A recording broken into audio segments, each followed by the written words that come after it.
නමෝ තස් භගවතු අරහතෝ සම්මා සම්බුද්දස්ස නමෝ තස් භගවතු අරහතෝ සම්මා සම්බුද්දස්ස නමෝ තස් භගවතු අරහතෝ සම්මා සම්බුද්දස්ස.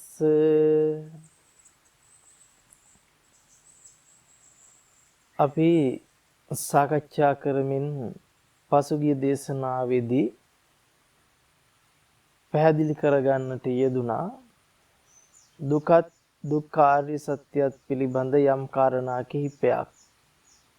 එතනදී අපි විමර්ශනය කරලා බැලුවේ දුකත් දුක්ඛාර්ය සත්‍යයත් කියලා කියන්නේ කුමක්ද කියන කාරණාව. ලෝකයා කතා කරන සාමාන්‍ය දුකත් දුක්ඛ ආර්ය සත්‍යයේදී කතා කරන දුකත් අතර වෙනස වටහා ගැනීම පිණිස උපකාර වන ධර්ම කාරණා කිහිපයක්.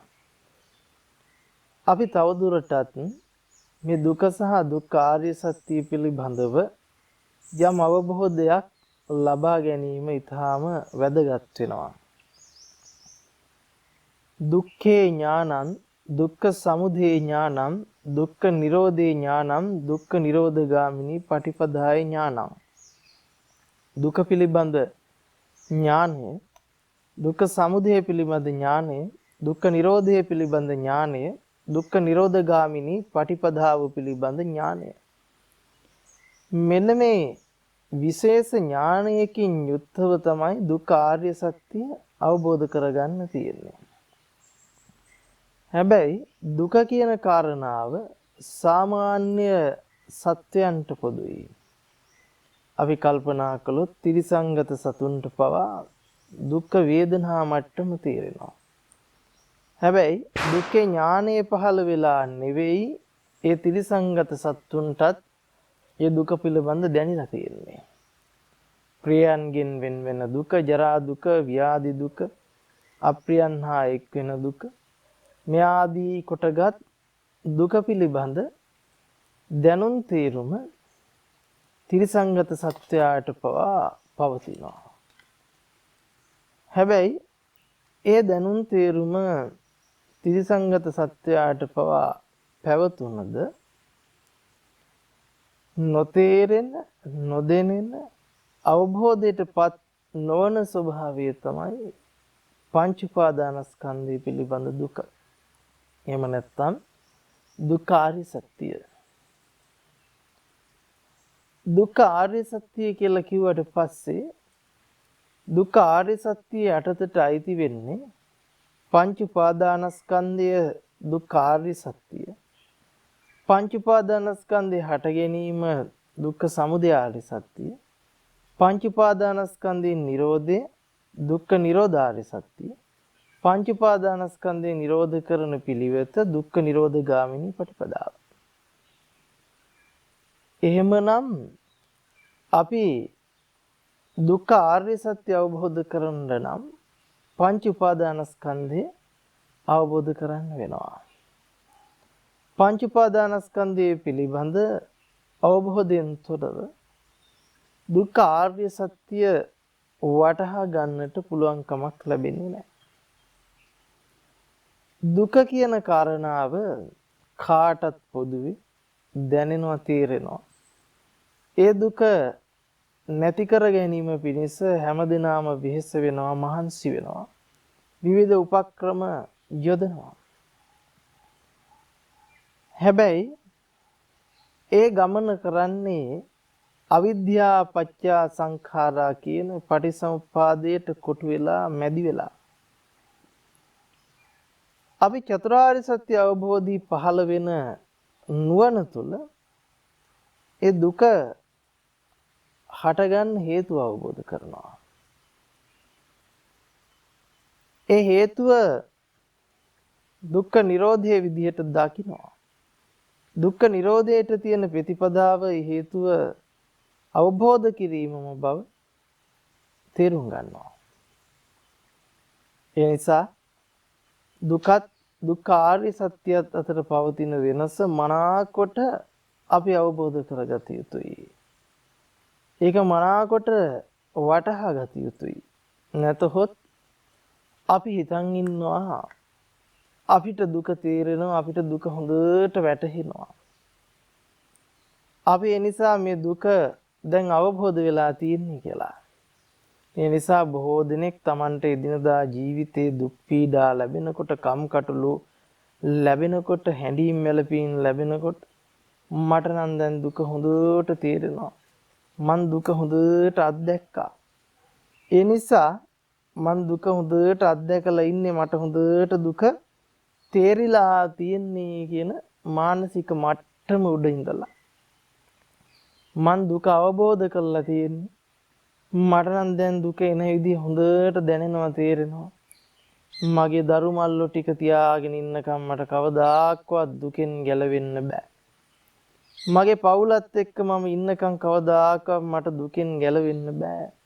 මේ යාන වාහන එක්ක ඉන්නකම් ගත කරනකම් ව්‍යාපාර කටයුතු වල නිරත වෙනකම් මට නම් මේ දුකෙන් ගැලවෙන්න බෑ කියලා. ඒගොල්ලෝ දකින්නවා දුකේ සමුදය විදිහට ලෝකේ තියෙන භෞතික දේවල්.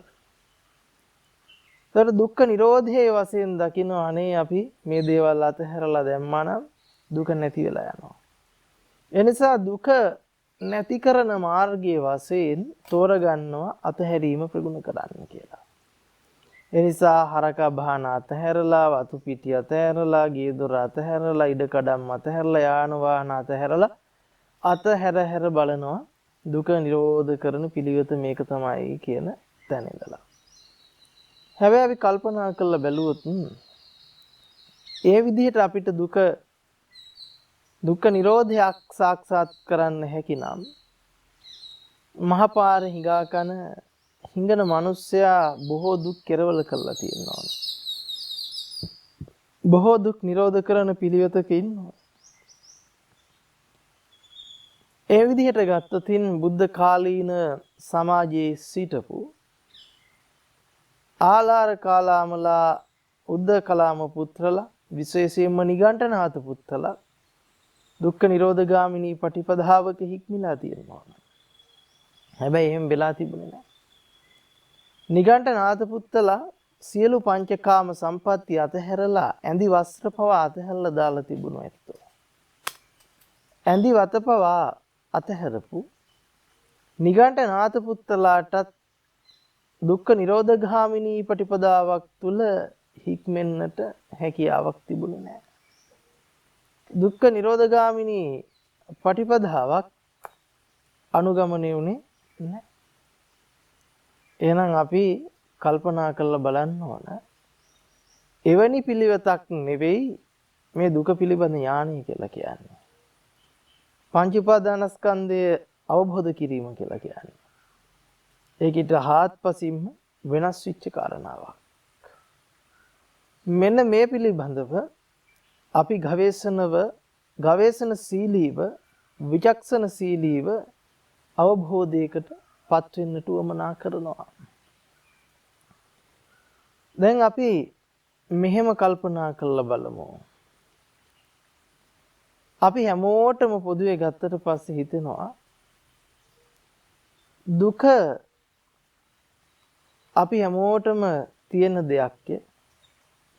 අපි හැමෝටම දැනෙන දෙයක්.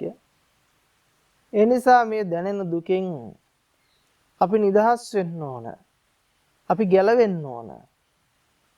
මේ දුක නැති කරගන්න ඕන. ඒ නැති කර ගැනීම පිණිස උපාය මාර්ග යොදලා යම් ක්‍රියාකාරීත්වයේ යන්වල නිරත වෙනවා. අපි අධ්‍යාපනය ලබන්නේ, විවාහ වෙන්නේ, දරු මල්ලු හදන්නේ, රැකියාවල නිරත වෙන්නේ, මිල මුදල් හරි අම්බු කරන්නේ, ව්‍යාපාර කටයුතු සිද්ධ කරන්නේ, ගෙවල් දොරවල් යාන වාහන වතු පිටි ඉඩකඩම් එක ගනුදෙනු කරන්නේ. මේ සියල්ලම අපි පවත්වන්නේ සැප ලං කරගෙන දුක තුරන් කර ගැනීමේ අභිලාෂයෙන් අපේක්ෂාවෙන්. හැබැයි අපි කල්පනා කරලා බලන්නට වෙනවා මේ ක්‍රමවේදයෙන් කවදාහක්වත් අපිට දුක තුරන් කරන්න බෑ. එහෙම නැත්නම් දුක්ඛ නිරෝධගාමිනී පටිපදාවකට එන්න පුළුවන්කම ලැබෙන්නේ නැහැ. අනික දුක අවබෝධ කරගන්න ඥානය කියලා කියන්නේ දුක දැනෙනවා කියන කාරණාවට නෙවෙයි. දුක විඳිනවා කියන කාරණාවට නෙවෙයි. අපි මේ විදිහට තවදුරටත් කල්පනා කරලා බලමු. එහෙමනම් ලෝකයා දකින දුකත් දුක්ඛ ආර්ය සත්‍යයත් අතර වෙනස කොයි වගේ කාරණාවක්ද කියලා. අපි උපමා සාධකයක් විදිහට අරගෙන බැලුවොත් කරුවල වෙලාවක කරුවල තැනක අපි පහනක් පත්තු කරනවා. මේ පහන් දැල්ලට පුංචි පුංචි සත්තු ඇදිලා එනවා. ඇදිලා ඇවිල්ලා මේ සත්තු මේ පහන් දැල්ලේ වහනවා. මේ පහන් දැල්ලේ වහන සත්තු පිච්චිලා මැරෙනවා. දහස් ගාණක් මේ පහන් දැල්ලට ඇදිලා ඇවිල්ලා පිච්චි පිච්චි මරණයට පත් වෙනවා. දැවි විඳවා මැරිලා යනවා. කොපමණ සත්තු මැරිලා වැටිලා හිටියත් තව කොපමණ සත්තු මැරෙන්න පණ ඇද හිටියත් මේ දිහා දැක මේ දිහා බල තව වටේට ඉන්න සත්තු ඇවිල්ලා මේ ගොඩේ වහනවා. උන්ටත් උරුම වෙන්නේ අර පහන් දැල්ලේ වහලා පිච්චිලා දඟලලා මැරිලා වැටෙන්න. ඒතර මේ උපමාවම අපි බලනකොට අපිට යම් කාරණාවක් වටහා ගන්න පුළුවන්. මේ සත්තුන්ට මේ පහන් දැල්ල හරිම ආස්වාද ජනකයි. සැපයක් විදිහට පේනවා. ඕන් ඒ සැපේ භුක්ති විඳින්න මේ පහන් දැල්ල කරා වේගෙන් ඇදිලා එනවා. ජරා මරණ දුක පෙනුණා. ජරා මරණ දුක දැක්කත් පනාදින මැරෙන්න පනාදින අය දැක්කත් මැරිලා වැටිලා ඉන්න සත්‍යෝ දැක්කත් ඔවුන්ට අර පහන් දැල්ලේ තියෙන ආස්වාදයට මෙතන තියෙන්නේ ජරා මරණ දුකක් බව පේන්නේ නැහැ. අවබෝධ වෙන්නේ නැහැ. ඒක තමයි ත්‍රිසංගත සත්‍යයේ ස්වභාවය. අන්න ඒ වගේ තමයි මේ පංචකාමයෙන් මත්තුන පංචකාමයෙන් පෙළෙන එහෙම නැත්නම් පංචකාමයෙන් හිර වුණු රාග ద్వේෂ මෝහයන්ගෙන් බෙලාගත් සත්වයාට දැනෙන ආස්වාදයක්. දැන් අපි කල්පනා කළොත් මිනිස්සු කොපමණ ලෙඩ වෙලා ඇඳන් වල පණ ඇද හිටියත් තුවාල හදාගෙන පණුව ගහලා හිටියත් මිනිස්සු ලෙඩ වෙනවා දැක මරණයටපත් වෙනවා දැක ජරාවටපත් වෙනවා දැක ව්‍යාධියටපත් වෙනවා දැක ඔවුන් ප්‍රාර්ථනා කරනවා ඒ ජරා මරණ පැත්තක තියලා ව්‍යාධිය පැත්තක තියලා ඒ සියලු දුක් ගොඩ පැත්තක තියලා සැපයක් අපිට මේ ලෝකෙන් ලැබෙයි. හැබැයි ඔවුන් කවදාකවත් කැමති නෑ මේ ජරා මරණයටපත් වෙන්න. අර ත්‍රිසංගත සත්තු කවදාකවත් අර පහන් දැල්ලේ වහලා පිච්චිලා මැරෙන්න ආසාවක් නෑ. කැමැත්තක් නෑ.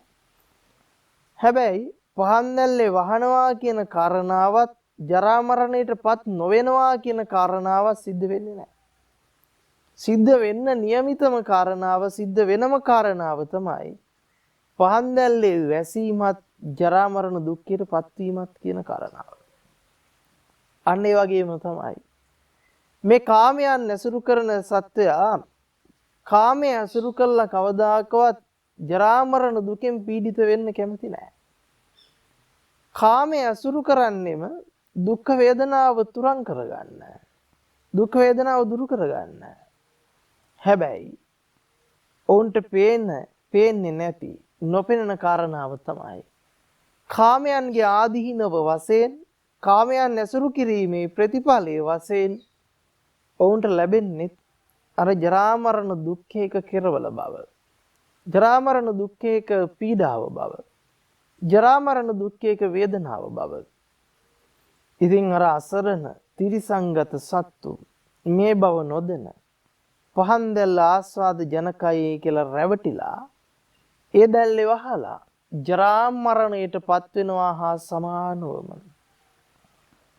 මේ ලෝකයේ සිටින සත්වයෝ අවිද්‍යා සහගත මුලාවට පත් වුණු කාමයන්ගේ ආධීන වන ද සත්වයෝ ඒ කාම ආස්වාදයන් පසුපස හඹාගෙන ගොසින් ඒ ජරා මරණ දුක්ඛයෙන් කෙරවල වෙන බව නොදන්නාකම නිසා එතනට කොටු වෙලා තියෙනවා.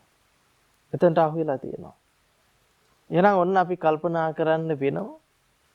ලෝකයා දුක විදිහට දකින්නේ ඒ ජරා මරණයට පත්වීම දුක විදිහට දකිනවා. ශෝක පරිදේවයට පත්වීම දුක විදිහට දකිනවා. හැබැයි ඔවුන්ට කවදාකවත් ඒ පංචකාමයන් ඇසුරු කිරීම පංචකාම සම්පත්තිය දුකක් විදිහට අවබෝධ කරගන්නට තරම් ප්‍රඥාවක් නැහැ. ඒකට ඥානයක් තියෙනවා. මේ දුක්ඛ ආර්ය සත්‍ය අවබෝධ වෙනකොට දකින්නවා ඇහැ කන නාසය දිව ශරීරය රූප ශබ්ද ගන්ධ රස ස්පර්ශයන් ඇසුරු කරගෙන ගොඩ නැගෙන පංච උපාදානස්කන්ධ ලෝකේ එහෙම නැත්නම් රූප වේදනා සංඥා සංකාර විඥාන පහේ අත්දැකීම මේ සලායතනික අත්දැකීම ලබන තැන දුකමයි. පංච උපාදානස්කන්ධේ හට ගන්න තැන දුකමයි. එතන අල්ප මාත්‍ර වූ සැපයක්වත් නොමැති බව දුක්ඛ ආර්ය සත්‍ය අවබෝධ කරගන්නකොට වැටහෙනවා. මේ හටගත්තොත් හටගන්නේ දුකක්මයි. එතකොට මේක තමයි නුවණ. හැබැයි දුක්ඛ ආර්ය සත්‍ය නොදන්නා වූ ඇත්තන්ට සැප දුක කියා දෙකක් තියෙනවා. සැප වින්දනයක් දුක් වින්දනයක් කියලා දෙපැත්තක් තියෙනවා. ඒ නිසා සැප ලං කර ගැනීමේ බලාපොරොත්තුවක් තියෙනවා, දුක තුරන් කර ගැනීමේ අභිලාෂයක් තියෙනවා. හැබැයි ඒ සැප ලං කරගෙන දුක තුරන් කර ගැනීමේ අභිලාෂයෙන් යුක්තව කොපමණ කටයුතු කරත් හරියට අර පංචකාම ආස්වාදය කියන කාරණාව අර පහන් දැල්ලේ තිරිසන් සත්තු අර පුංචි පුංචි සත්තු ඇවිල්ලා වහන ආස්වාද ජනක ස්වභාවයේ වගේම තැනක් බව අවබෝධයක් නැහැ. ඒ වගේම ඒ සත්තු ජරා මරණය පෙනිපෙනී දැක දැකාම ඒ ජරා මරණය අමතක කරගෙන පංචකාම ආස්වාදයට වගේම අර ආලෝකීය ආස්වාදයේ වැහුවා. ඒ නිසාම උන්ට උරුමකම් ලැබුණේ ජරා මරණ දුක්ඛය. මුලදින්ම අවබෝධ කරලා තිබුණා නම් මේ පහන් දැල්ල කියන තැන අල්ප මාත්‍ර වූවත් සැපයක් තියෙන තැනක් නෙවෙයි. මේ වහන තැනම දුකක්. මේ අසුරු කරන තැනම දුකක්. මෙතන සැපයක් කියා ගන්න දෙයක් නැහැ කියන නුවණ පහළ වෙලා තිබුණා නම් එතන වැහිමක් සිද්ධ වෙන්නේ නැහැ. අන්න ඒ වගේ තේරුණා නම් යන් රූපයක් මුණ ගැහෙන තැන ගොඩ නැගෙන රූප වේදනා සංඥා සංකාර විඥාන පහ පිළිබඳ අවබෝධය මේ ගොඩ නැගුණේ දුකක් බව මේ ගොඩ නැගුණේ පංච උපාදානස්කන්ධයක් බව අන්න එතනින් එහාට මනවින් දුක් කෙරවල කරන මාර්ගයක් ප්‍රතිපදාවක් උන්ට තේරෙනවා. එතන තමයි දුක්ඛ ආර්ය සත්‍යයේ වැටහීම කියලා කියන්නේ. දුක්ඛ ආර්ය සත්‍යයේ අවබෝධය කියලා කියන්නේ. දැන් එහෙමනම් අපි කල්පනා කරන්න වෙනවා දුක සහ දුක්ඛ ආර්ය සත්‍ය අතර වෙනස වටහා ගන්නකොට ලෝකයා යම් සැපයක් දකීද ඒ සැපයත් දුකක් විදිහට දකින නුවණක් පහළ වෙනවා දුක්ඛ ආර්ය සත්‍යයේදී. දැන් අපි කල්පනා කරලා බලමු මෙහෙම යමෙක් දෙයක් භුක්ති විඳිනවා කියන මට්ටමම පංච උපාදානස්කන්ධය අසුරු කරගෙන ගොඩ නැගෙන රූප වේදනා සංඥා සංකාර විඥාන පහේ ක්‍රියාකාරීත්වයේ භව අවබෝධයට පත්වීමම තමයි දුක පිළිබඳ ඥානය කියලා කියන්නේ. එතනම තමයි දුක්ඛ සමුදය පිළිබඳ ඥානය කියලා කියන්නේ. මෙන්න මේක නොදන්නා තාක්කල් අනවබෝධය තුල හිතනවා මම ඉඳගෙන මේ ලෝකෙ භුක්ති විඳිනවා කියලා. මම මේ ලෝකේ රූප දකිනවා. මම මේ ලෝකේ සද්ද අහනවා. මම මේ ලෝකේ ගන්ධ විඳිනවා. මම මේ ලෝකේ රසයන් විඳිනවා. මම මේ ලෝකේ පහස විඳිනවා. මම තමයි මේ සියල්ල කරගන්නේ කියන මුලා මානසික මට්ටමකටපත් වෙනවා. අපි මෙතනින් එහාට ගිහිල්ලා අවබෝධ කරගන්නට වෙනවා මේ මම විසින් විඳිනවා කියන තැන තියෙන බරපතල වරද.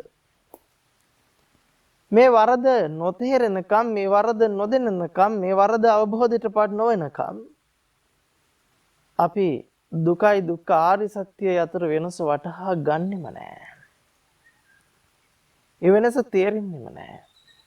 එතකම් ඔවුන් නොලැබෙන සැපයක් පසුපස හඹාගෙන ගොසින් නැති දුකක් උරුමකම් කරගන්නවා.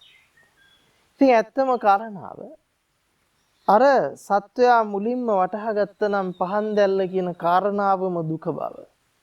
පහන් දැල්ල ඇසුරු කිරීමම දුක ගෙනල්ලා දෙන බව.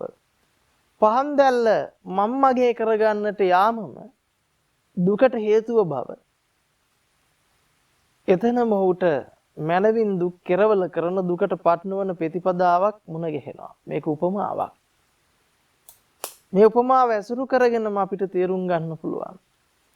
පංච උපාදානස්කන්ධයේ මුණ ගැසීමම පංච උපාදානස්කන්ධයේ හට ගැනීමම දුකක් බව දකින නුවණ පහළ වෙච්ච දවසට මේ පංච උපාදානස්කන්ධේ මම වශයෙන් මගේ වශයෙන් දෘෂ්ටිගත වෙලා මම කියලා කෙනෙක් ලෝකේ සැරිසරන බවට මම මේ ලෝකේ අසුරු කරන බවට තිබුණු දෘෂ්ටිය පහ වෙලා ගිහිල්ලා මේ සලායතනික අත්දැකීමක් ලබන්නේ මේක හේතු ප්‍රත්‍යයෙන් සකස් වෙන ධර්මතාවයක් කියන නුවණ පිහිටවගෙන මනමින් දුක් කරවල කරන ප්‍රතිපදාවක හික්මෙනවා. අන්න ඒ ප්‍රතිපදාව දුක්ඛ නිරෝධගාමිනී පටිපදාව විදිහට අවබෝධයටපත් වෙනවා. මේ අවබෝධය ඇති කර ගැනීම පිණිසයි අපි කටයුතු කර ගන්නට ඕන. මේ අවබෝධය තමන් තුළින් අත්දැකීමට හැකි විදිහටයි කටයුතු සලස්වා ගත යුත්තේ. මේ අවබෝධය නොලැබෙන තාක්කල් මේ අවබෝධය ලැබෙන්නේ නැති තාක්කල් කිසිම ආකාරයකින් කිසිම විදිහකින් මනවින් දුක් කෙරවල කරන ප්‍රතිපදාවක් මනවින් දුක් කෙරවල කරන මාර්ගයක් උපදවා ගැනීමට හැකියාවක් ලැබෙන්නේ නැහැ. එහෙනම් අපිට තේරෙන්න ඕන මේ දුකත් දුක්ඛ ආර්ය සත්‍යයත් අතර විශාල වෙනසක් තියෙනවා. දුකත් දුක්ඛ ආර්ය සත්‍යයත් අතර විශාල වෙනසක් තියෙනවා. එතකොට අර සත්තු නැති දුකකටයි මේපත් වෙන්නේ ආස්වාදය හොයන් ගිහිල්ලා. මේ ලෝක සත්‍යෝ නැති දුකකටයි අසු වෙන්නේ පංච උපාදානස්කන්ධයට කොටු වෙලා. එහෙම නැත්නම් පංච උපාදානස්කන්ධේ මං කරගෙන මගේ කරගෙන අපිට තේරෙන්නේ අපිට හිතෙන්නේ අපිට දැනෙන්නේ තිබුණු ලෝකෙක මම ඉපදිලා ඒ තිබුණු ලෝකේ මම කාලයක් තිස්සේ ජීවත් වෙලා මම ඒකේ හැදිලා වැඩිලා කාලා බීලා වයසට ගිහිල්ලා ලෝකෙ හැම්ම තියෙන්නේ නැද්දි මං යම් වෙලාවක මරණයටපත් වෙනවා කියලා. එතකොට අපිට නිරන්තරයෙන් අදහස තියෙන්නේ නිරන්තරයෙන් අපිට එතකොට දැනීම තියෙන්නේ තිබුණු ලෝකයක අත්දැකීමක් ගැන. මම කියලා සත්වෙක් ඒ තිබුණු ලෝකේ ඉපදිලා ජීවත් වෙලා මැරිලා යන බවටයි සංඥාව තියෙන්නේ. එවැනි දැකීමකුයි එවැනි දැක්මකුයි ඇති කරගෙන තියෙන්නේ. හැබැයි මෙවැනි දැක්මක් තුළ බරපතල වරදක් තියෙනවා. මම ලෝකේ කාලයක් ජීවත් වෙලා මැරිලා යනවායි කියන තැන බරපතල වරදක් තියෙනවා. ඒ වරද අපි නිවැරදි කරගන්න ඕන. මම ලෝකේ ජීවත් වෙලා මැරිලා යනවායි කියන තැන තියෙන බරපතල වරද. මේක නිවැරදි කරගන්න නම් මම කියලා කෙනෙකුට මේ ලෝකේ හම්බ වෙනවයි කියන දෘෂ්ටිය අපි ඉවත් කරගෙන හේතු ප්‍රත්‍යයෙන් සකස් වෙන සලායතනික අත්දැකීමක් බව අවබෝධ කරගන්න වෙනවා. අපි මේකට උපමා සාධකයක් වශයෙන් දොඩම් ගෙඩියක් ගමු. මේ කාරණාව අවබෝධ කර ගැනීම පිණිස. අපි හිතනවා තියෙන දොඩම් ගෙඩියක් මම විසින් දකිනවා. ඒ තියෙන දොඩම් ගෙඩිය මට අල්ලන්න පුළුවන්. ඉඹලා බලන්න පුළුවන්. ලෙව කාලා රහ බලන්න පුළුවන් කියලා. එනම් තියෙන දොඩම් ගෙඩිය මට දකින්න පුළුවන්. අල්ලන්න පුළුවන්, ඉඹින්න පුළුවන්, ලෙව කාලා බලන්න පුළුවන් කියන මට්ටමකයි ඉන්නේ. මේ ලෝකේ තියෙන දොඩම් ගෙඩියක් මම දැකලා ඒ දොඩම් ගෙඩිය මම අල්ලලා ඒ දොඩම් ගෙඩිය මම ඉඹලා බලලා ඒ දොඩම් ගෙඩිය රහ මම ලෙව කාලා භුක්ති විඳිනවයි කියන තැන පවතින යථාර්ථයේ අන්තාක් දුරට අපි අවබෝධ කරගන්නට බලමු. අපි කල්පනා කරලා බැලුවොත් අපේ අවිද්‍යාව නිසාම තමයි තියෙන දොඩම් ගෙඩිය අපි පරිහරණය කරන බවට අපිට තේරෙන්නේ. ඒ තියෙන දොඩම් ගෙඩියක් අපි විසින් පරිහරණය කරන බවට තේරෙන දැනෙන ස්වභාවය හරියට අර පහන් දැල්ල ඇසුරු කරන්න අපි යොමු වෙනවා වගේම කාරණාවක්.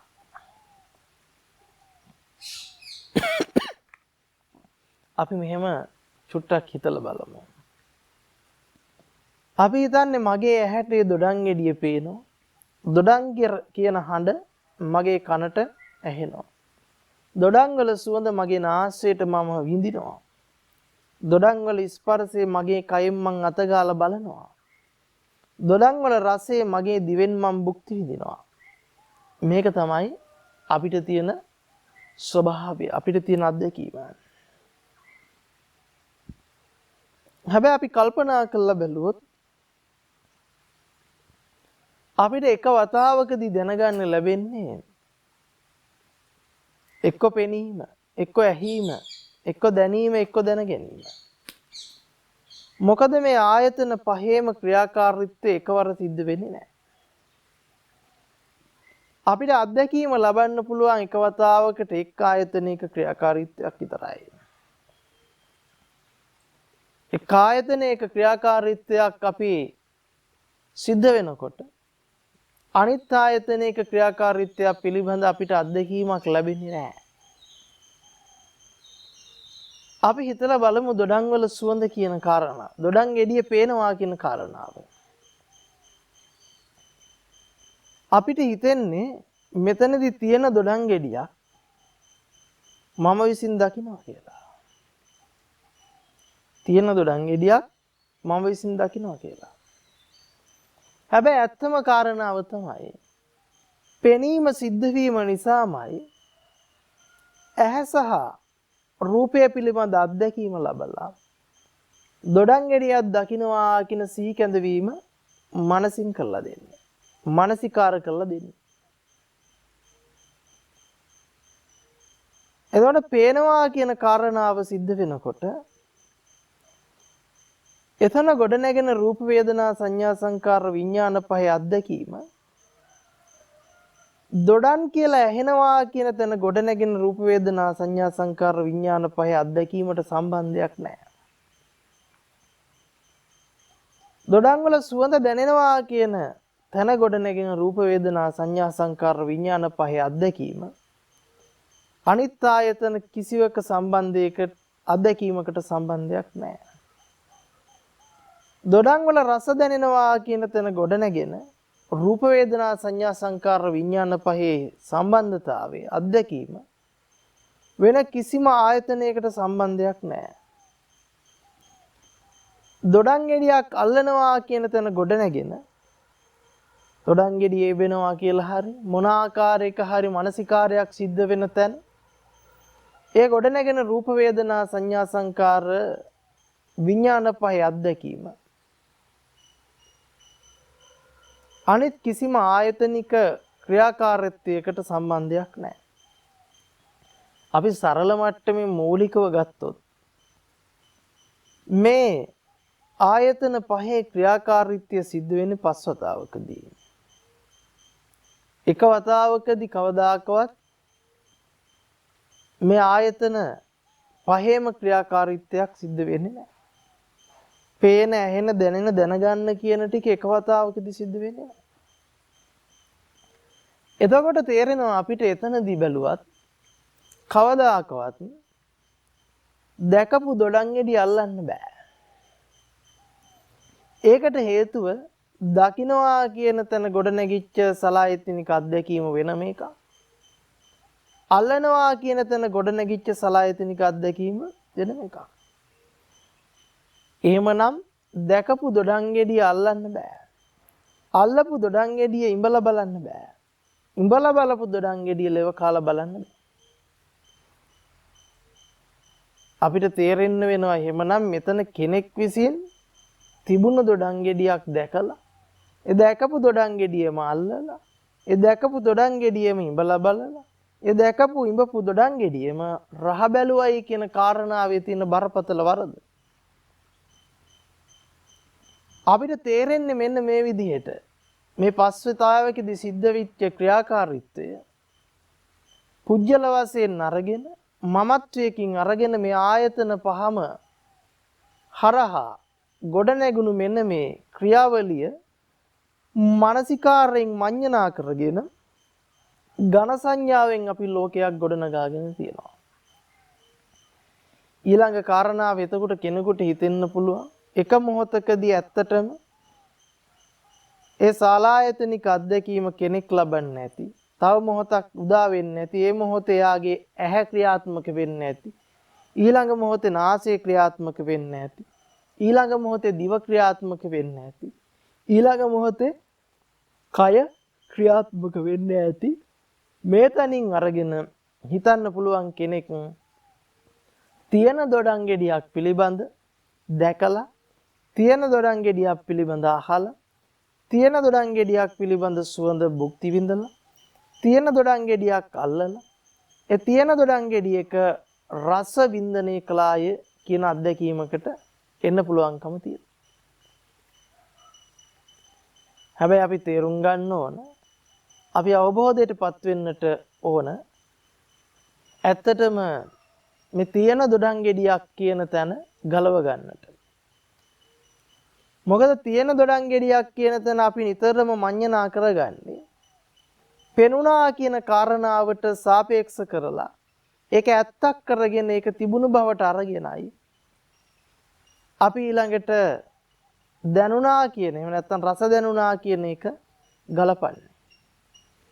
හැබැයි මේ ආයතනික ක්‍රියාකාරීත්වයන් එකිනෙකට අපි සම්බන්ධ කරගන්න හදන්නේ ඒ සලායතනික අත්දැකීම ලබන මොහොත ඇත්තක් බවට පත් වුණු නිසා ඒ සලායතනික අත්දැකීම ලබන මොහොත ඇත්තක් බවට පත් වුණු නිසා හැබැයි ඒ සලායතනික අත්දැකීම ලබන මොහොත ඇත්තක් නෙවෙයි කෙනෙක් ලබන දෙයක් නෙවෙයි මේක කෙනෙක් ලබන යමක් නෙවෙයි මේක හේතු ප්‍රත්‍යයෙන් සිද්ධ වෙන ක්‍රියාකාරීත්වයක් බව අවබෝධයටපත් වෙන්න ඕන.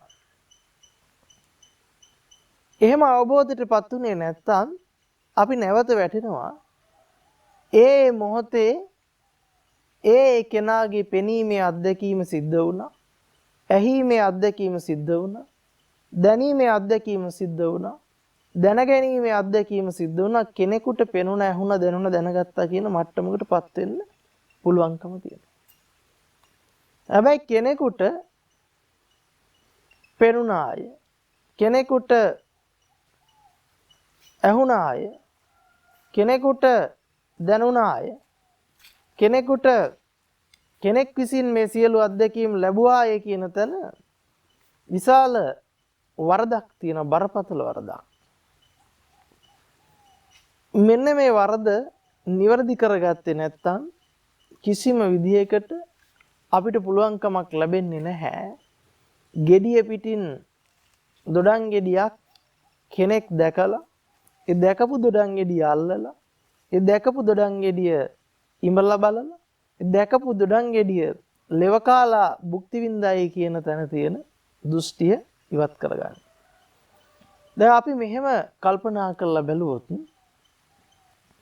පේනවයි කියන හිත කවදාකවත් දොඩම් ගෙඩියක් කහ පාටට පේනවයි කියලා ගොඩනැගිච්ච හිත දොඩම් ගෙඩියක් කියලා ඇහිච්ච හිතට සම්බන්ධයක් නැහැ. දොඩම් ගෙඩිය ඇල්ලුවා කියන හිත අනිත් කිසිම හිතකට සම්බන්ධයක් නැහැ. දොඩම් ගෙඩිය රස භුක්ති විඳයි කියන එක අනිත් කිසිම හිතකට සම්බන්ධයක් නැහැ. එහෙනම් මේ ගොඩනැගුණු මේ දැනගත් විඥාණය එකිනෙකට සම්බන්ධයක් නැති විඥාන පෙළක්. එතකොට මේ විඥානික අත්දැකීම් ටික අපි සත්ව වශයෙන් පුජ්‍යල වශයෙන් ගතට පස්සේ තමයි අපිට තේරෙන්නේ අපිට හිතෙන්නේ මේ සියල්ල සාපේක්ෂව එකට කරලා එක්කහු කරගෙන මම කියලා කෙනෙක් ඉඳගෙන තියෙන දොඩම් ගෙඩියෙම දැක්කයි තියෙන දොඩම් ගෙඩියෙම ඇල්ලුවයි තියෙන දොඩම් ගෙඩියෙම ඉඹලා බැලුවයි තියෙන දොඩම් ගෙඩියෙම ලෙව කාලා බැලුවයි රහ භුක්ති විඳයි කියන තැනකටපත් වෙනවා. හැබැයි අපි කල්පනා කරලා බැලුවොත් පේනවා කියන කාරණාව එතනදී හේතුඵල න්‍යායට අනුව ගලපගෙන දොඩම් ගෙඩියක් පේනවා කියන තැන සිද්ධ වෙන ක්‍රියාකාරීත්වය කොහොමද කියලා. දැන් අපි මෙහෙම හිතමු. දොඩම් ගෙඩියක් පේනවායි කියලා අපිට හිතක් ගොඩනගෙනවා. ඒ ගොඩනගෙන හිතත් එක්කම අපිට දෙපැත්තක් තියෙනවා. මොකද්ද? දොඩම් ගෙඩිය දකින්න මම සහ දොඩම් ගෙඩිය කියන දෙපැත්තක් තියෙනවා. දොඩම් ගෙඩියයි දොඩම් ගෙඩිය දකින්න මමයි කියන එක. මේ දොඩම් ගෙඩියයි දොඩම් ගෙඩිය දකින්න මමයි කියන තැන හේතු ප්‍රත්‍යයෙන් ගොඩනැගෙන නාම රූප විඥාන ක්‍රියාවලියක් සිද්ධ වෙනවා කියන තැන අපි අවබෝධ කරගන්න වෙනවා. නාම රූප විඥාන ක්‍රියාවලියක් සිද්ධ වෙනවායි කියන කාරණාව අවබෝධ කරගන්න වෙනවා. ඒ කාරණා අවබෝධ කරගන්න නම් නාම රූප විඥාන පිළිබඳ යම් අදහසක් අවබෝධයක් අපි ඇති කරගන්න වෙනවා. එතකොට නාම රූප විඥාන කියලා කියනකොට අපි තේරුම් ගන්න වෙනවා මේ කතා කරන්නේ පංච උපාදානස්කන්ධය ගැනමයි. රූප, වේදනා, සංඥා, සංකාර, විඥාන කියන පහ. එතකොට මෙතනදී රූප කොටසට අයිති වෙන්නේ අපිට එතකොට ඝන සංඥාවෙන් දොඩම් ගෙඩියක වර්ණයක් පේනවා කියලා. එහෙම නැත්නම් ඝනට තියෙන දොඩම් ගෙඩියක් පේනවයි කියන ස්වභාවය තමයි රූප කොටසට අයිති වෙන්නේ. ඒ අසුරු කරගෙන යම් වින්දනයක් විඳීමක අත්දැකීමක් තියෙනවා නම් ඒ විඳීමේ අත්දැකීම තමයි අපි වේදනා කොටසට ගන්න. ඒකේ දිග ගැන පළල ගැන උස මහත ගැන හැඩහුරුව ගැන වර්ණය ගැන තියෙන අත්දැකීම තමයි අපි සංඥාව විදිහට ගන්නෙ. ඒක අල්ලන්න පුළුවන්, ඉබින්න පුළුවන්, උඩ දාන්න පුළුවන්, ලෙලි ගහන්න පුළුවන් ආදී වශයෙන් ගොඩ නැගෙන ටික තමයි අපි සංකාර විදිහට ගන්නෙ.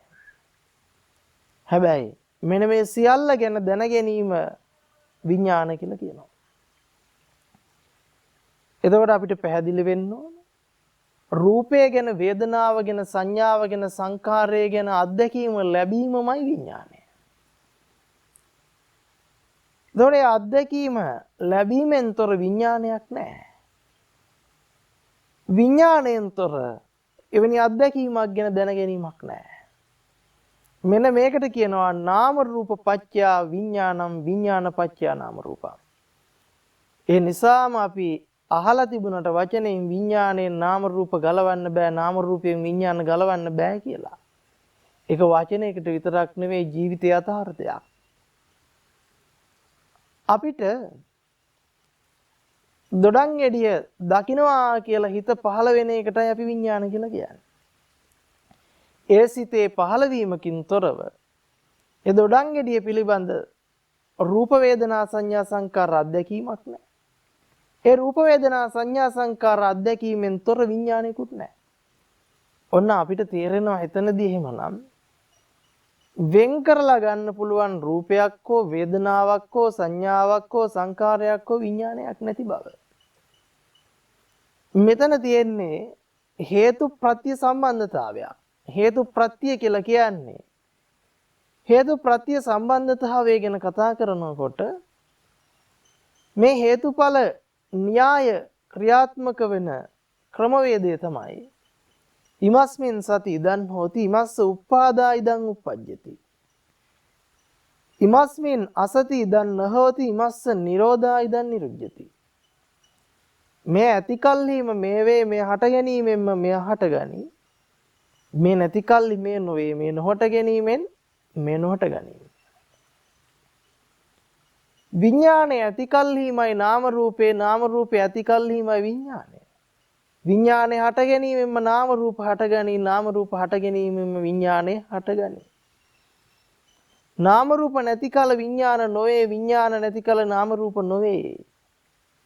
විඥානේ නොහට ගැනීමෙන් නාම රූපේ නොහට ගනී නාම රූපේ නොහට ගැනීමෙන් විඥානේ නොහට ගනී. ඔන්න එතකොට අපිට තේරුම් ගන්න දෙයක් තියෙනවා. විඥානේ නාම රූප ගලවන්න බෑ නාම රූපයෙන් විඥාන ගලවන්න පුළුවන් කමක් නැහැ. එතකොට මේ විඥාන නාම රූප කියන දේවල් අපිට වෙන් කරලා පෙන්වන්න බෑ අහවල් තැන තිබුණේය කියලා. අහවල් තැනින් ආවේය කියලා කියන්න පුළුවන් කමක් නැහැ. අහවල් තැනට ගියේය කියලා කියන්න පුළුවන් කමක් නැහැ. මේ වෙලාවේ අපිට දොඩම් ගෙඩිය දකින්නවා කියලා හිත පහළ වුණා නම් ඒ පහළ වීමත් එක්කමයි අපිට දොඩම් ගෙඩියයි මමයි කියන අත්දැකීම ලබන්නේ. එතකොට දොඩම් ගෙඩියේ සුවඳ දැනෙනවා කියලා හිත පහළ වුණා නම් ඒත් එක්කයි අපි දොඩම් ගෙඩියේ ගන්ධයයි මගේ නාසයයි කියන අත්දැකීම මම භුක්ති විඳගන්නේ. දොඩම් ගෙඩිය රස දැනෙනවා කියන හිතෙන් තොරව ඒ දිවයි රසයයි පිළිබඳ අත්දැකීම ලබන්න බෑ. දිවේ අත්දැකීම රසය අත්දැකීම විඳින්න නම් ඒ රස දැනුණා කියන විඥානය පහළ වෙන්න ඕන. දොඩම් ගෙඩිය තදයි බුරුල්ලිය කියලා දැනගත්ත හිතෙන් තොරව අපිට ඒ කයත් පොට්ටබ්බයත් පිළිබඳ අත්දැකීම ලබන්න පුළුවන් කමක් නැහැ. එහෙනම් ඔන්න අපි තේරුම් ගන්න වෙනවා නිත්‍ය වශයෙන් ගන්න පුළුවන් විඥානයක් හෝ නිත්‍ය වශයෙන් ගන්න පුළුවන් නාම රූපයක් නෑ. අපිට කියන්න බෑ එමනම් මේ වෙලාවේ අපි මේ ලබන අත්දැකීම අතීතේ ඉඳලා ආවයි කියලා. ඒක අපිට කියන්න පුළුවන් කමක් නෑ අනාගතයට යනවා කියලා. මොකද යන තැන පෙන්වන්න බෑ. ආපු තැන පෙන්වන්න බෑ. දැන් මේ වෙලාවේ තියෙන තැන පෙන්වන්න ගියොත් ඒ පෙන්වන්නත් කලින් අපිට පෙන්වන්න පුළුවන් කමක් නැහැ. හරියට ඒක මිරිඟුවේ වතුර පෙන්වන්න යනවා වගේ වැඩක්. ඒ නිසාම බුදුරජාණන් වහන්සේ මේ රූප වේදනා සංඥා සංකාර විඥාන පහේ අත්දැකීමට උපමා සාධකයක් පෙන්වනවා. රූපේ පෙන පිඩක් වේදනාව දිය බුබුලක් සංඥාව මිරිඟුවක් සංකාරයේ කෙහෙල් කඳක් විඥානයේ මායාවක්. ඒතර පෙන පිඩක් කියලා කියන්නේ අපිට නිත්‍ය වශයෙන් පෙන්වන්න පුළුවන් දෙයක් නෙවෙයි. මේ අහවල් තැන පෙන පිට තියෙනවා කියලා අරගෙන බැලුවොත් පෙන පිටක් දකින්න ලැබෙන්නේ නැහැ. එකතු කරලා තියන්න බෑ. ඒ ඇත්තටම ඒක ජලයේ කැළතිලා නැගිච්ච දෙයක් මිසක පෙන පිටක් කියලා ගන්න නිත්‍ය වශයෙන් දෙයක් තිබිලා නෙවෙයි. වේදනාව දිය බුබුලක් අපි දිය බුබුල දිහා බලලා අනේ දිය බුබුල ලස්සනයි නේ කියලා. දිය බුබුල අතට ගන්න හැදුවොත් එහෙව් එකක් අතට එන්නේ නැහැ තියනවා වගේ පෙනිලා විතරයි. සංකාරයේ කෙහෙල් කඳක්. අපි කෙහෙල් කඳක් පළලා අරටුවක් හොයලා බැලුවට අරටුවක් හම්බ වෙන්නේ නැහැ. සංඥාව මිරිඟුවකට උපමා කරනවා. අපි මිරිඟුව ළඟට ගිහිල්ලා කවදාකවත් ඒ මිරිඟුවේ වතුර තිබුණු තැන හොයාගන්න ලැබෙන්නේ නැහැ. මිරිඟුව තිබ්බ තැනක් අපිට කවදාකවත් බලන්න බෑ. මේ මෙතනයි මිරිඟුවේ තිබ්බ කියලා කාටවත් පෙන්වන්න බෑ. විඥානේ මායාවක්. මායාව කියලා කියන්නේ නැති දෙයක් ඇති විදියට මවාපාලා පෙන්නනවා. ඒක තමයි මායාකාරයේ ස්වභාවය. ඉතින් අන්න ඒ වගේ මෙන්න මේ උපමා ටික ඇසුරු කරගත්තම අපිට පැහැදිලි වෙනවා. මේක සලායතනික අත්දැකීම ලබන මොහොතේ මමයි ලෝකයයි කියලා දෙපැත්තක් ගොඩ නැගෙනවා මිසක් මේ නිත්‍ය වශයෙන් අතන මෙතන තියෙන කවුරුවත් තුල තියෙන දෙයක් නෙවෙයි. මේක හේතු ප්‍රත්‍ය සම්බන්ධතාවයක් මත ලබන අත්දැකීමක් විතරයි. ඒ අත්දැකීම කෙනෙක් ලබන යමක් බවට පත් කර ගැනීමම තමයි පංච උපාදානස්කන්ධය. ඒ පංච උපාදානස්කන්ධය සමුදයත් කියන තැන තමයි මම තමයි මේක විඳින්නේ. මට තමයි මේක දැනෙන්නේ කියන තැනටපත් වෙන්නේ.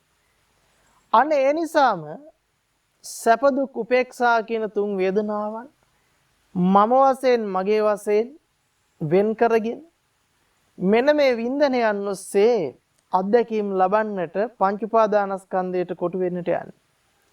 එතන තමයි දුකත් සමුදයත් කියන තැන. මෙන්න මේ විදිහට දුකටත් සමුදයටත් කොටු වෙන බව ආර්ය සත්‍ය අවබෝධ කරගන්න නුවණකින් දකිනවා. ඒතර මේ ආර්ය සත්‍ය අවබෝධ කරගන්න නුවණේදී තේරෙනවා මෙතන කෙනෙක් යමක් විඳිනවා නෙවෙයි, මේ හේතු ප්‍රත්‍ය සම්බන්ධතාවය නිසා ගොඩනැගෙන අත්දැකීමක් විතරයි. මේක සත්ව වශයෙන්, පුජ්‍යල වශයෙන්, ආත්මීය වශයෙන් ගන්න තියෙන දෙයක් නෙවෙයි. මේක හේතු ප්‍රත්‍යයෙන් ගොඩනැගිච්ච අත්දැකීමක්. මේක අතීතෙන් ආපු වර්තමානයේ නිත්‍ය වශයෙන් තියෙන අනාගතයට යන්නා වූ ධර්මතාවයක් නෙවෙයි. මෙන්න මේ මුලාව නොදන්නා කම නිසාම මමය, මගේය කියන ආත්මීය සංඥාවට කොටු වෙනවා. මෙන්න මේ මමය, මගේය කියන ආත්මීය සංඥාව නිසාම දුකත් සමුදයත් අතරමං වෙනවා මිසක නිරෝධයක් මාර්ගයක් ප්‍රත්‍යක්ෂ කරගන්නට කවදාකවත් ලැබෙන්නේ නැහැ, සිද්ධ වෙන්නේ නැහැ. නිරෝධ මාර්ගය ප්‍රත්‍යක්ෂ කරගන්නවා කියන්නේම මේ දුක සමුදය පිළිබඳ අවබෝධය ලබනවා කියන එක. අපි මේ වෙලාවේ එතකොට තේරුම් ගන්නවා දොඩංගෙඩියක් පේනවයි කියන එක දොඩංගෙඩිය අල්ලවනවා කියන එකට සම්බන්ධයක් නැහැ. එතකොට පෙනිච්ච දේ අල්ලන්න පුළුවන් කමක් නැහැ කියන නුවණ ලැබෙනවා. මොකද අපි අල්ලනවා කියලා හිත ගොඩ නැගුණේ නැත්තම් කය පිළිබඳ පොට්ටබ්බේ පිළිබඳ අත්දැකීම ලබන්න වෙන්නේ නැහැ. දොඩංගෙඩියක රස විඳිනවා කියලා හිත පහළ වුණේ නැත්තම් දිව පිළිබඳව රසය පිළිබඳ අත්දැකීම ලබන්න වෙන්නේ නැහැ. දොඩංගෙඩියේ සුවඳ භුක්ති විඳිනවා කියන අත්දැකීම නැත්තම් ගන්ධය පිළිබඳව නාසය පිළිබඳ අත්දැකීම ලබන්න බෑ. එහෙනම් මෙතන තියෙන්නේ හේතු ප්‍රත්‍ය සම්බන්ධතාවයේ මත ගොඩනැගුණු සලායතනික අත්දැකීමක් මිසක යමෙක් විසින් දොඩංගෙඩියක් දැකලා ඒ දැක්ක දොඩංගෙඩිය අල්ලලා දැක්ක දොඩංගෙඩිය ඉඹලා බලලා දැක්ක දොඩංගෙඩිය ලෙව කාලා බලපු දෙයක් නෙවෙයි. එහෙනම් ඔන්න අපිට තේරෙනවා දැක්ක දේ අල්ලන්න බෑ, අල්ලපු දේ ඉඹින්න බෑ, ඉඹපු දේ ලෙව කාලා බලන්න බෑ කියන තැන. ලෝකයා රැවටිලා තියෙන්නේ මෙන්න මෙතනට. දැක්ක දේම මට අල්ලන්න පුළුවන්. අල්ලපු දේම මට ඉඹින්න පුළුවන්. ඉඹපු දේම මට ලෙව කාලා බලන්න පුළුවන් කියන තැන තමයි තෘෂ්ණාව ගොඩනගන්නේ. මේ සලායතනික අත්දැකීම් ටික එකක් කරලා පුජ්‍යල වශයෙන් ඝන සංඥාවෙන් අරගෙන කෙනෙකුගේ ළඟ තියෙන ඇහැ කන නාසයක් දිව ශරීරයක් විදිහටත් ඒ කෙනා ළඟ තියෙන ඇහැ කන නාසය දිව ශරීරයෙන් මේ බාහිර ලෝකයක තියෙන රූපයක්, සද්දයක්, ගන්ධයක්, රසයක්, ස්පර්ශයක් භුක්ති විඳිනවා කියන මඤ්ඤණාව මත පිහිටලා මෙන්න මේ දෘෂ්ටියට කොටු වෙලා තමයි මේ ලෝක පැවැත්ම සිද්ධ වෙන්නේ. මෙතන තමයි ලෝකයේ සමුදය වීම. මෙතන තමයි ලෝකේ හට ගැනීම. මෙතන තමයි පංච උපාදානස්කන්ධයේ සමුදය වීම. පංච උපාදානස්කන්ධය හට ගැනීම. මෙන්න මේ හට ගැනීම දකිනකොටම මේ දකින නුවණට අපි කියනවා නිරෝධ මාර්ගයේ ප්‍රත්‍යක්ෂ වීම. ඇයි? එතකොට ඔහුට තේරෙනවා ඇත්තටම මෙතන කෙනෙක් ලබන අත්දැකීමක් නෑය කියන තැනටපත් වෙනකොට මෙන්න මේ අවබෝධයෙන් දකිනකොට ඔහු මේ වින්දනයන් පසුපස හඹාගෙන යන්නේ නෑයි. දකිනවා මෙතන හඹාගෙන යන්න වින්දනයක් නෑ. මෙතන හඹාගෙන යන්නේ යමක් තියනවා නෙවෙයි කෙනෙක් විඳිනවා නෙවෙයි. මේ තියෙන්නේ හේතුප්‍රත්‍ය සම්බන්ධතාවයේ මත ගොඩ නැගුණු සලායතනික අත්දැකීමක්. මේ අත්දැකීම මං කරගත්තට පස්සේ මගේ කරගත්තට පස්සේ තමයි ලෝකිකම මුළු මහත් ලෝකිකම අතරමං වීම. මුළු මහත් දුකකම සමුදය වීම. ඒ නිසාම තමයි මමය මගේ අම්මය තාත්තය දුවය පුතාය මගේ දේවල් කියන තැන දෘෂ්ටිගත වීමත් ඒ තුල කිඳා බැසීමත් ඒ තුල මුලාවටපත් වීමත් ඒ මුලාව නිසාම දුකත් සමුදයත් කියන කාරණාවට මැදිවීමත් සිද්ධ වෙනවා.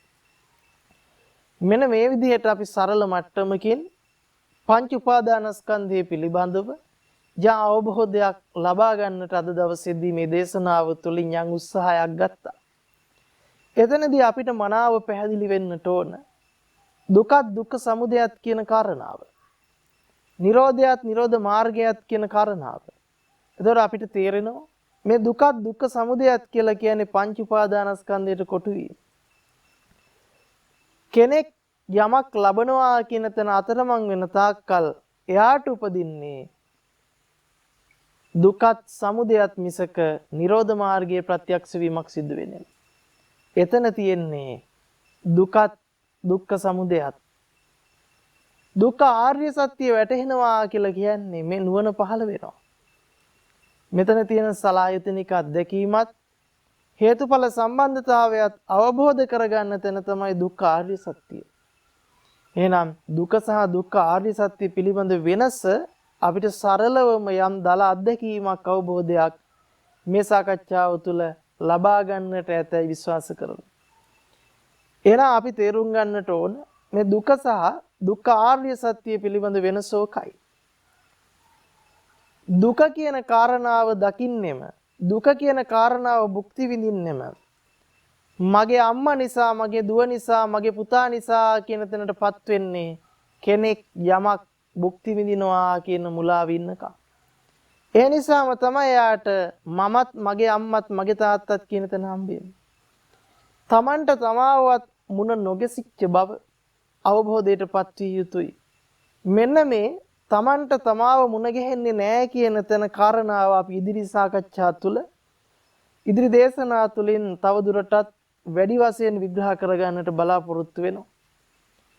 අපි තවදුරටත් ඉදිරියේදී සාකච්ඡා කරගත යුතු කාරණාවක් තමයි තමන්ට තමාව මුණ ගැහෙනවද නැද්ද කියන තැනත් නිත්‍ය වශයෙන් මමත්වයක පැවැත්මක් තියෙනවද?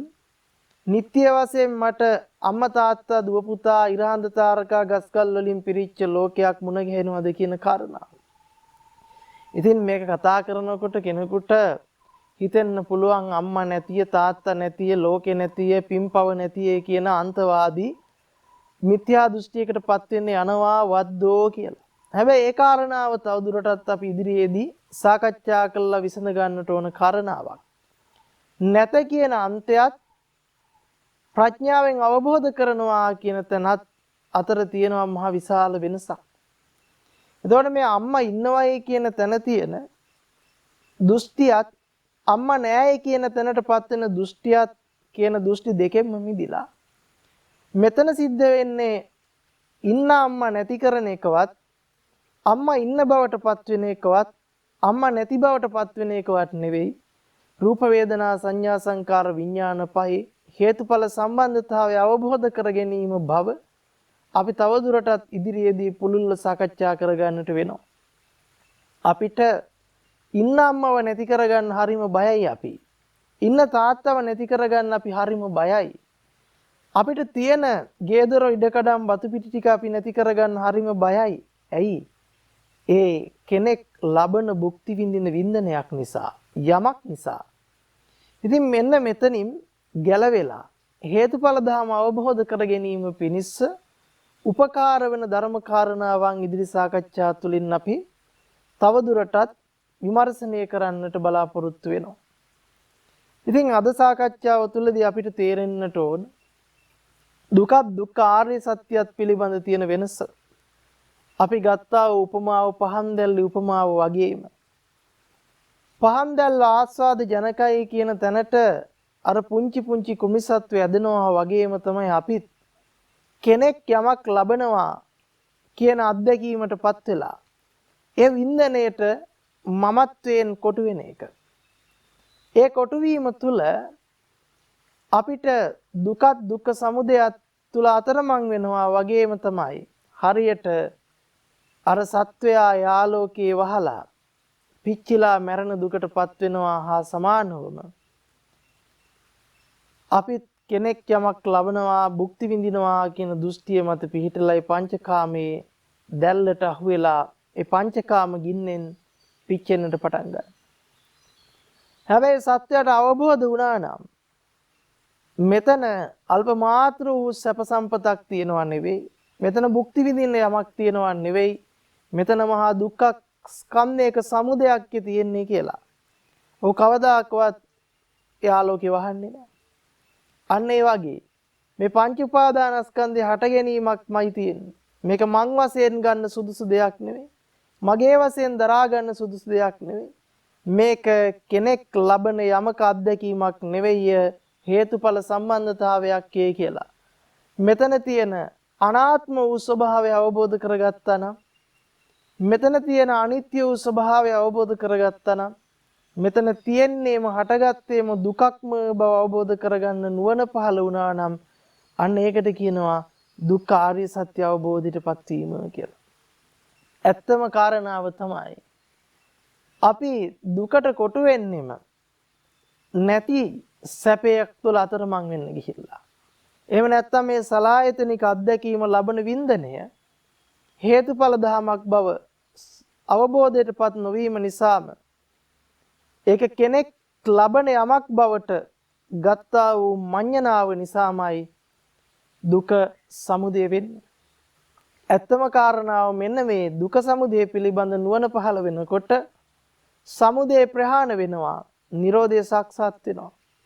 සමුදය ප්‍රහාණ කරගෙන නිරෝධය සාක්ෂාත් කර ගැනීම පිණිසයි අපි නිරන්තරයෙන්ම උත්සාහවන්ත වෙන්නට ඕන, වීරියවන්ත වෙන්නට ඕන.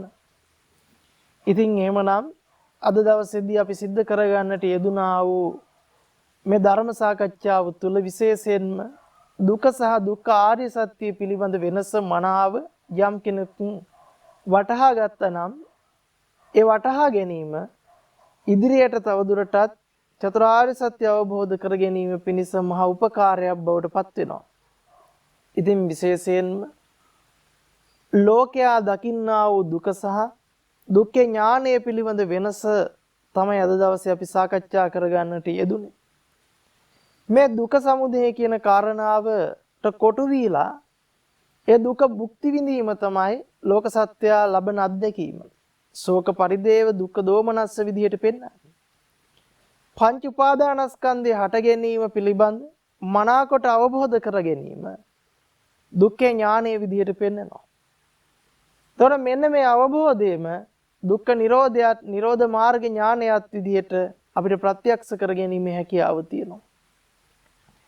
එහෙමනම් අද දවසේදී මේ ධර්ම දේශනාව සිද්ධ කරගෙන දුකත් සමුදයත් නිරෝධයත් මාර්ගයක් පිළිබඳ අපි යම් අවබෝධයකට පත්වන්නට යෙදුණා. විශේෂයෙන්ම දුකත් දුක්ඛ ආර්ය සත්‍යයත් පිළිබඳව වෙනස වටහා ගැනීම පිණිස අපි උත්සාහයක නිරත වුණා. ඉතින් මේ තුලින් ජනිත වන්නට යෙදුනා වූ පුණ්‍ය කුසල වාසනාවන් අපි නමින් මිය පරලොව යන්නට යෙදුනා වූ යම්තාක් ඥාති පිරිසක් ඇතනම් එය සියලු ඥාති සමූහයා වෙත අනුමෝදන් කරමි. අනුමෝදම්ම වෙත්වා සතුටින් පින් අනුමෝදන් වෙත්වා කියලා ප්‍රාර්ථනා කරනවා. ඒ වගේම උතුම් චතුරාර්ය සත්‍ය ධර්මයන් අවබෝධ කර ගැනීම පිණිස සියලු සත්වයන්ටම ප්‍රඥා පෞරක් පාරමිතාවක් බවටම පත්වෙත්වා කියලා අදිෂ්ඨාන කරනවා. හැම දිනාටම තිරුවන් සරණයි. යහපතක් වේවා.